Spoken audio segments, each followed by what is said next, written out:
दोस्तों, वसुंधरा राजे जो कि एक ऐसी महिला रही है जिन्होंने राजस्थान की पहली महिला मुख्यमंत्री बनने का गौरव हासिल किया। साथ ही जब पार्टी के बहुत से दिग्गज नेता हट चुके थे तब उन्होंने खुद को मजबूती से सबके सामने साबित किया और भारी बहुमत से जीत दर्ज की। पर आखिर ऐसा क्या हुआ कि ताकत, पैसा और सियासत होने के बाद भी वो हमेशा अकेली ही रही? आखिर क्यों उन्होंने अपने पति को छोड़ दिया? आइए जानते हैं इस वीडियो में इन्हीं सवालों के बारे में। दोस्तों, जीवाजीराव सिंधिया और विजया राजे सिंधिया के घर 8 मार्च 1953 को मुंबई में वसुंधरा राजे का जन्म हुआ और यही कारण है कि वो ग्वालियर राजघराने की पुत्री भी है। उनकी मां राजमाता विजया राजे आजादी के बाद एक बहुत बड़ी नेता के रूप में सामने आई और कुल 8 बार मध्य प्रदेश के गुना से सांसद रही, जो कि एक रिकॉर्ड है। वसुंधरा राजे के भाई माधवराव सिंधिया भी राजनीति से ही जुड़े हुए रहे हैं, जिससे आप अंदाजा लगा ही सकते हैं कि वसुंधरा की रगों में किस तरह राजनीति बसी हुई है। 1972-73 में लगभग 20 वर्ष की उम्र में उनकी शादी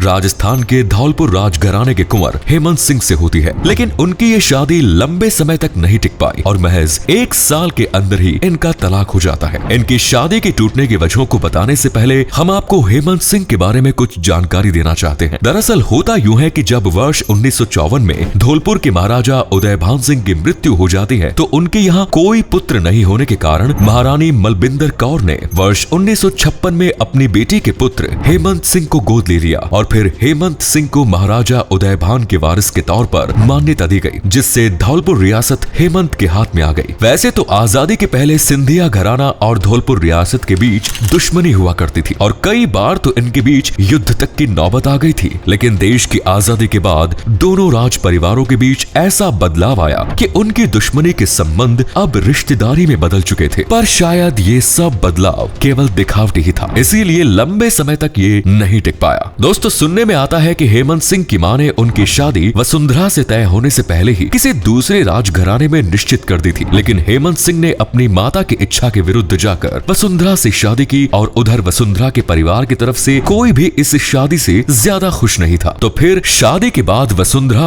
और हेमंत की मां में ज्यादा नहीं बने और उधर हेमंत और वसुंधरा के बीच भी बहुत मतभेद होते रहते थे। ये बात इतनी ज्यादा बढ़ती गई कि इनके बेटे दुष्यंत के जन्म के साथ ही दोनों का तलाक हो जाता है। इन दोनों की लड़ाई तलाक के साथ ही खत्म नहीं होती बल्कि और आगे बढ़ती जाती है। वैसे तो वसुंधरा तलाक के बाद ग्वालियर वापस आ गई थी, लेकिन वर्ष 1978 में उनकी माता विजया राजे सिंधिया ने दुष्यंत की ओर से धौलपुर की प्रॉपर्टी के लिए हेमंत सिंह पर केस कर दिया। फिर जब कोर्ट में मामला चल रहा था तो तब भी वसुंधरा धौलपुर महल में आती जाती रहती थी। हालांकि यह किस्सा बहुत लंबा चलता है। फिर 29 साल बाद साल 2007 में हेमंत सिंह के रिश्तेदार तथा भरतपुर के महाराजा विश्वेंद्र सिंह ने पिता पुत्र दोनों के बीच समझौता करवाया, जिससे यह मामला यही खत्म हो गया और दुष्यंत सिंह को समझौते के तहत धौलपुर का महल, शिमला का घर, धौलपुर राजघराने के जवाहरात व 1 दर्जन विंटेज कार्स भी मिलती है। दोस्तों, जब वसुंधरा राजे की जिंदगी में इतने उतार चढ़ाव चल रहे थे तो तब भी उन्होंने अपना साहस नहीं खोया और राजनीति के क्षेत्र में आगे बढ़ती ही गई। अब आप सोचते होंगे कि वसुंधरा राजस्थान की मुख्यमंत्री रही है तो उन्होंने अपना पहला चुनाव भी वहीं से लड़ा होगा, लेकिन ऐसा कुछ नहीं है। राजे ने पहली बार मध्य प्रदेश के भिंड लोकसभा क्षेत्र से चुनाव लड़ा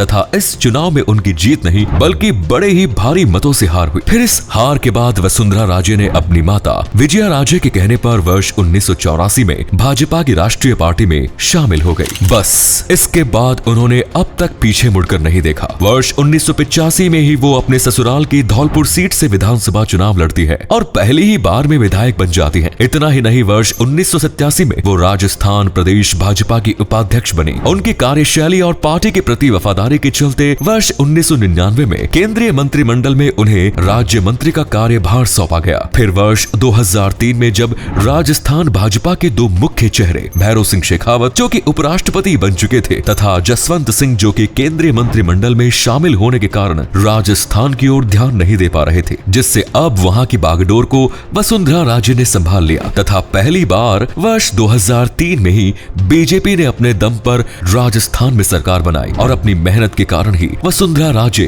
राजस्थान की पहली महिला मुख्यमंत्री नियुक्त हुई। वर्ष 2008 तक मुख्यमंत्री रहने के बाद वर्ष 2013 में वसुंधरा राजे ने एक बार फिर से राजस्थान भाजपा अध्यक्ष का कार्यभार संभाला और जनता से सीधा संवाद स्थापित करके दोबारा 13 दिसंबर 2013 को वो राजस्थान की मुख्यमंत्री बनी। वसुंधरा राजे ने महिलाओं के लिए बहुत से विशेष विशेष कार्य किए तथा उन्हें आत्मनिर्भर बनाने के लिए भी उन्होंने महत्वपूर्ण कदम उठाए, जिसके लिए उन्हें वर्ष 2007 में यूएनओ द्वारा वुमेन टुगेदर का अवार्ड दिया गया। तो दोस्तों, ये थी वसुंधरा राजे के जीवन से जुड़ी हुई कुछ बातें। दोस्तों, कैसी लगी आपको हमारी ये वीडियो? आप वसुंधरा राजे के बारे में क्या सोचते हैं? कमेंट्स पे जरूर बताएं। वीडियो को लाइक करें, चैनल को सब्सक्राइब करें। धन्यवाद।